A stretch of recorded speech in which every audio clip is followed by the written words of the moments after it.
ঈদ আয়োজনে সবচেয়ে সহজ এবং মজাদার ডেজার্ট দুধ সেমাই। আসসালামু আলাইকুম everyone, welcome to Papiya's kitchen. ঈদে বিভিন্ন ধরনের ডেজার্টের পাশাপাশি এই দুধ সেমাই বা শিরখুরমা তৈরি করতে পারেন। দুধ সেমাই খুবই ক্রিমি এবং লোভনীয় একটা ডেজার্ট। দুধ সেমাই রান্না করার জন্য প্রথমে একটা বাটিতে নিয়ে নিয়েছি 1 কাপ সেমাই।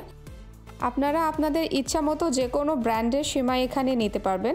এবার সেমাইগুলো আমি ছোট ছোট করে ভেঙে নিচ্ছি, এতে রান্না করতেও সুবিধা হবে এবং খেতেও ভালো লাগবে। ঠিক এই রকম ছোট ছোট টুকরো করে ভেঙে নিয়েছি। এবার সেমাইগুলো ভেজে নিব।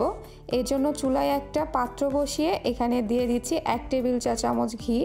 ঘিয়ের পরিবর্তে আপনারা তেল দিয়েও সেমাইটা ভেজে নিতে পারেন। ঘি হালকা গরম হয়ে আসলে এর মধ্যে ছোট করে ভেঙে রাখা সেমাইগুলো দিয়ে হালকা করে ভেজে নিচ্ছি। এই সেমাইটা বেশি ভাজার দরকার নেই, হালকা করে ভেজে নিলেই হবে। এর ফলে সেমাই রান্না করার সময় একটার সঙ্গে একটা লেগে থাকবে না এবং দেখতেও ভালো লাগবে। সেমাইগুলো ভেজে নেওয়া হয়ে গিয়েছে, আমি প্রায় 5 মিনিটের মতো ভেজে নিয়েছি। এবার এগুলো তুলে নিচ্ছি। এবার সেমাই রান্না করার পালা। এজন্য 1 কাপ সেমাইয়ের জন্য নিয়ে নিচ্ছি 3 কাপ দুধ। এই সেমাই ঘন দুধে রান্না করলে খেতে বেশ ভালো লাগে, এজন্য 1 কাপ সেমাইয়ের জন্য 3 কাপ দুধ যথেষ্ট।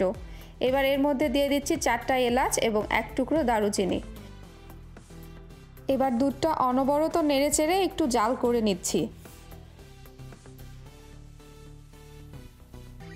দুধ গরম হয়ে আসলে এর মধ্যে দিয়ে দিচ্ছি 2 টেবিল চা চামচ গুঁড়া দুধ। এতে দুধ সেমাই অনেক বেশি ক্রিমি হবে। গুঁড়া দুধ দুধের সঙ্গে ভালো করে মিশিয়ে নেওয়ার পর আবারও দুধ অনবরত নেড়েচেড়ে একটু জাল করে নিচ্ছি। এ পর্যায়ে আপনারা যদি গুঁড়া দুধ দিতে না চান, সেক্ষেত্রে আপনারা 1 লিটার পরিমাণ দুধ নেবেন, তাহলেই হবে। জাল করার সময় সবসময় তলানি ঘেঁষে ঘেঁষে নাড়তে হবে, যাতে নিচে মিল্ক সলিড না জমে। এ পর্যায়ে দুধ অনেকটাই ঘন হয়ে এসেছে। এবার এর মধ্যে ভেজে রাখা সেমাইগুলো দিয়ে দিচ্ছি। মিষ্টির জন্য চিনি দিয়ে দিচ্ছি 1/3 কাপ। এর থেকে যদি বেশি মিষ্টি খেতে চান তাহলে এর সঙ্গে আরও 1 থেকে 2 টেবিল চা চামচ চিনি অ্যাড করে নেবেন। সব কিছুকে খুব ভালো করে নেড়েচেড়ে মিশিয়ে নিচ্ছি। দুধ সেমাই তৈরি করার সময় সব সময় ঘন দুধেই রান্না করবেন। তাছাড়া এমনি লিকুইড দুধে সেমাই রান্না করলে এর টেস্ট কখনোই ভালো আসবে না। এবার চুলার মাঝারি আঁচে দুধ এবং সেমাই জাল করে নিব প্রায় 7 থেকে 8 মিনিটের মতো। প্রায় 7 থেকে 8 মিনিট রান্না করার পর দেখতেই পাচ্ছেন দুধ সেমাই অনেকটাই ঘন হয়ে গিয়েছে। এই পর্যায়ে আমি চুলা অফ করে দিচ্ছি, কারণ এটা ঠান্ডা হওয়ার পর আরও একটু টেনে যাবে। আর এর থেকে যদি বেশি ঘন করে সেমাইটা রান্না করেন তাহলে ঠান্ডা হওয়ার পর একদম টাইট হয়ে যাবে। তাই এরকম কিছুটা পাতলা থাকতে আপনাকে নামিয়ে ফেলতে হবে।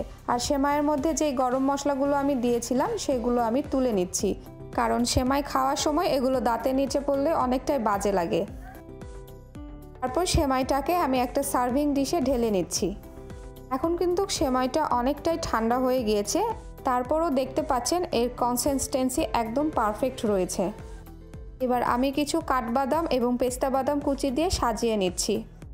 ব্যাস তৈরি হয়ে গেল দারুণ মজার রাজকীয় স্বাদের ডেজার্ট দুধ সেমাই অথবা শিরখুরমা। আশা করছি এবারের ঈদে আপনারা এটা তৈরি করবেন। আর রেসিপিটা কেমন লাগলো অবশ্যই আমাকে কমেন্ট করে জানাবেন। আজ বিদায় নিচ্ছি, সবাই অনেক ভালো থাকবেন। আল্লাহ হাফেজ।